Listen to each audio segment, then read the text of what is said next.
Should you invest in Johnson & Johnson? Let's analyze it on GrowthShares.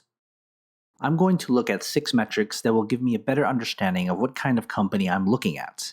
You see here that they're weighted differently to go along with their importance. Each metric is graded from 0 to 99, with 99 being the upper end of the scale. After that, I'll put everything together to get our company's final grade. There will be quite a bit of info in this video, so I encourage you to pause this video at any time. Intrinsic value. I use a discounted cash flow model to determine the fair value price of our company. While the next 5 metrics deal with how good of a business we have, the intrinsic value looks at what price we should pay for the stock. I'm obviously looking for a company that's undervalued. That's an intrinsic value at least 17% higher than the company's current stock price. We want that margin of safety just in case our calculations are slightly off. What we find is an overvalued stock. We'll have to look at the other 5 metrics to see if there's a good business behind this company.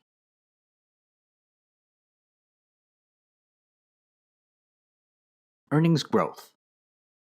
I figure earnings growth through a combination of projected earnings over the next year, over the next 10 years, and then discounted based on the current inflation rate. What I'm looking for is a growth rate of at least 8%. That's not unreasonable and very attainable for a profitable company with room to keep growing. If growth is anything less than that, the other metrics will need to make up for it.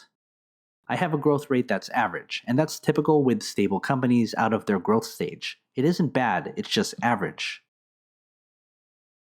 PE ratio. The price to earnings ratio tells me at what multiple the stock is trading at compared to its earnings. I'm looking for a PE ratio of 15 or lower. That's not a hard and fast number based on the type of company, but as a general rule, the lower the better, since the PE is a key valuation metric. The PE here is a little bit too high for what I'm looking for. We're either looking at a company in a very highly speculative state or in its growth stage. The difference in earning growth is to figure out which is which. Dividends. Dividends are an underappreciated metric when analyzing a company. I'm looking for a dividend yield at least 2.1%. You should get paid for simply owning a piece of the business, or else you're just speculating. That's not investing.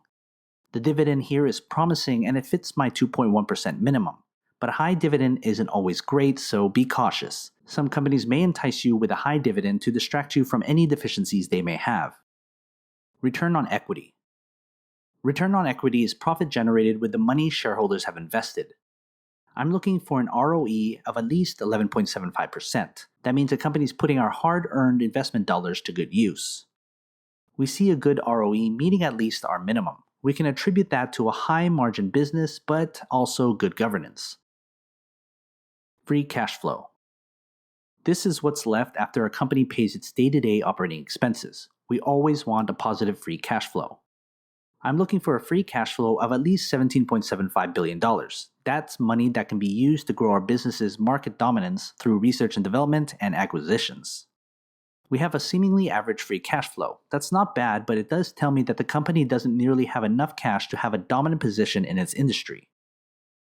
Before we get our company's final grade, consider joining my Patreon. You'll get access to every grade from every company I've analyzed. It's updated all the time. Head to patreon.com/GrowthShares or click on the link in the description. Before we get our company's final grade, here's a grade recap of the metrics we've covered. I'm looking for a good company or better. That means there's a good business behind our company and the price is attractive enough for us to buy in right now. What I see is an average investment based on these grades. You could buy the stock now or wait until the business gets better or the price drops. This analysis is simple, yet an effective way to get your research started in the right direction. If you have a couple minutes, I'd love to know what kind of investor you are. Take my free survey. I left a link in the description. If not, check out my other analysis videos, and don't forget to subscribe for more. Invest wisely, and as always, take care of your money.